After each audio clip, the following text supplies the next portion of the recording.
नमस्कार, मैं हूं कपिल सिंह चौहान और द वॉचमैन पोस्ट पर आप देख रहे हैं खरी खरी। बीते रविवार को संपन्न व्यापारी संघ चुनाव नया साल लगते ही नीमच में 2026 की बड़ी घटनाओं में शुमार हो गया है। लोग कयास लगा रहे हैं कि परिणाम जो भी रहे हों, लेकिन दोनों ही पक्षों के बीच इन चुनावों को लेकर लंबे समय तक तल्खियां रहेगी। मंडी व्यापारी संघ चुनाव के दौरान का ऐसा नज़ारा और ऐसा माहौल इतना गर्म किसी भी चुनाव के दौरान पहले कभी दिखाई नहीं दिया। कई कयास थे, कई अनुमान थे, लेकिन परिणामों को लेकर कोई भी दावा नहीं कर पा रहा था और मतदाता बिल्कुल खामोश थे। एक तरफ विधायक दिलीप सिंह परिहार अध्यक्ष उम्मीदवार राकेश भारद्वाज के खेवनहार बनकर सामने आए। विधायक दिलीप सिंह परिहार मतदान के समय भी लगातार मंडी परिसर में ही बने रहे।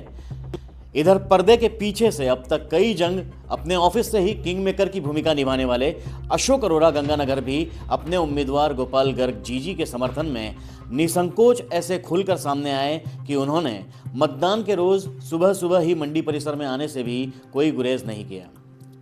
यह सही है कि विधायक दिलीप सिंह परिहार और अशोक अरोड़ा दोनों ही दिग्गजों ने अपने प्रत्याशियों के लिए समर्थन जुटाने में कोई कसर नहीं छोड़ी। साथ ही उद्योगपति कैलाश धानुका भी गोपाल गर्ग के समर्थन में अशोक अरोड़ा के साथ खड़े दिखाई दिए। इस चुनाव में दबी छुपी अदावत, वर्चस्व, रंजिश और टसल भी खुलकर सामने आई। विजयी प्रत्याशी राकेश भारद्वाज के खेमे में कई ऐसे किरदार थे जो प्रत्याशी गोपाल जीजी से ज्यादा अशोक अरोड़ा गंगानगर की वजह से एकजुट हुए। राकेश जी के खेमे में विधायक दिलीप सिंह परिहार ही नहीं, बल्कि स्वाभाविक रूप से उनके बेटे प्रबुद्ध भारद्वाज, राजकुमार अहीर का परिवार, राकेश अरोड़ा, अश्विनी भारद्वाज और जेल में बंद बाबू सिंधी के समर्थक भी खुलकर मैदान में थे। अरसे बाद राकेश अरोड़ा अपने पुत्र दानिश अरोड़ा के साथ सार्वजनिक रूप से उसी प्रांगण में नजर आए जहां अशोक अरोड़ा भी मौजूद थे। कुछ देर के लिए अश्विनी भारद्वाज भी मतदान स्थल पर पहुंचे थे। चुनाव के दौरान तनातनी, बयानबाजी और आरोपों के बावजूद नीमच पुलिस को यह राहत जरूर मिली होगी कि अंततः चुनाव शांतिपूर्ण संपन्न हुए। अध्यक्ष पद के चुनाव परिणाम आते ही पुलिस ने हारे और जीते दोनों पक्षों के लोगों को परिसर छोड़ने के लिए निर्देशित किया था। चुनाव के दौरान दोनों ही तरफ से गुंडागर्दी के आरोप लगे और आरोपों को अपने पक्ष में भुनाने की कोशिश की गई। चुनाव पूर्व राकेश भारद्वाज ने वोट अपील में और मीडिया से चर्चा में गलत तत्वों को मंडी से दूर रखने की अपील की, लेकिन राकेश भारद्वाज के खेमे पर भी यही आरोप उनके प्रतिद्वंदी गोपाल गर्ग जीजी की ओर से लगाए गए।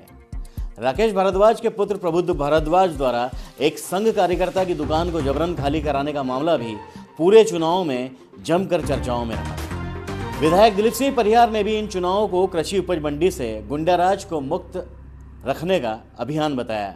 हालांकि अब यदि हम माने कि जब विधायक परिहार अपने अभियान में कामयाब हुए क्योंकि उनके प्रत्याशी की जीत हुई है, तो साहब अब नीमच और मंडी को भ्रष्टाचार, गुंडागर्दी और जमीन जायदाद के अवैध धंधों से मुक्त रखने की जिम्मेदारी भी विधायक दिलीप सिंह परिहार की है। यदि वाकई में विधायक परिहार मानते हैं कि व्यापारियों ने उनके आरोपों के अनुसार गुंडागर्दी के खिलाफ वोट किया है, तो एक बार उन्हें राकेश भारद्वाज के खेमे पर भी ठीक से नज़र डालने की ज़रूरत है। विधायक परिहार खुलकर जिन लोगों के समर्थन में खड़े हो जाते हैं, उन पर भी विधायक परिहार को नियंत्रण रखना होगा और नज़र रखना होगी कि वे लोग नीमच में और विधायक परिहार की मिनी विधानसभा जीरन में क्या गुल खिला रहे हैं। हालांकि यदि विधायक दिलीप सिंह परिहार ने गुंडागर्दी और अवैध धंधों पर लगाम लगाने की जिम्मेदारी खुद ही ले ही ली है, तो उम्मीद है कि यह एक पक्षीय कार्रवाई नहीं होगी और उनके खेमे के जो लोग ऐसे धंधों में लिप्त हैं, उन पर भी लगाम लगाने में वे कामयाब होंगे। दरअसल विधायक परिहार के अपने प्रतिद्वंदियों के खिलाफ ऐसे पैंतरों से नीमच की जनता भली भांति वाकिफ है। अपने खिलाफ विधानसभा चुनाव लड़े कांग्रेस प्रत्याशी सत्यनारायण पाटीदार को उन्होंने लगातार समाचारों और आरोपों में तस्कर बताया था, लेकिन पिछले दिनों वे मुस्कुराते हुए सत्यनारायण पाटीदार के यहाँ आयोजित एक मांगलिक कार्यक्रम में उनके साथ गलबहियां डाले दिखाई दिए। एक और उदाहरण है कि कांग्रेस से विधानसभा उम्मीदवार उमराव सिंह गुर्जर के खिलाफ भी उन्होंने यही प्रचारित किया था कि वे जीते तो गुंडागर्दी का राज होगा, लेकिन चुनाव के बाद विधायक परिहार ने उमराव सिंह गुर्जर का भाजपा में स्वागत किया। दरअसल मुद्दा यह है कि विधायक परिहार को अपने खेमे के लोगों की बुराई नहीं दिखती, लेकिन विरोधी पक्ष पर वही आरोप जड़कर वे चुनाव में सफलता पा जाते हैं। धन्यवाद। मैं हूं कपिल सिंह चौहान और द वॉचमैन पोस्ट पर खरी खरी देखने के लिए चैनल को अभी सब्सक्राइब करें।